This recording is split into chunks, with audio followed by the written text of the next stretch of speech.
पावसाने धुमाकूळ घातला आहे। हवामान विभागाने गुरुवारीही वादळी वारे आणि विजांच्या आवाजासह मुसळधार पावसाचा इशारा दिला आहे। या अतिदक्षतेच्या पार्श्वभूमीवर सुरक्षेच्या दृष्टीने पालघर जिल्ह्यातील सर्व शाळा आणि महाविद्यालयांना आज 26 सप्टेंबरला सुट्टी देण्यात आली आहे। पालघरचे जिल्हाधिकारी गोविंद बोडके यांनी याबाबतचे आदेश जारी केले आहेत। तर सलग तिसऱ्या दिवशी मुसळधार पावसाने हजेरी लावली आहे। जोरदार पावसाच्या सरी कोसळत आहेत। अनेक सखल भागात पाणीही साचले आहे।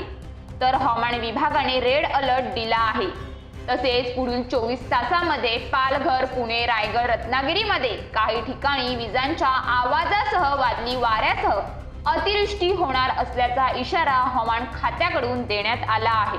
तसंच आवश्यकता असेल तरच नागरिकांनी घराबाहेर पडावं असं आवाहनही प्रशासनाकडून करण्यात येत आहे।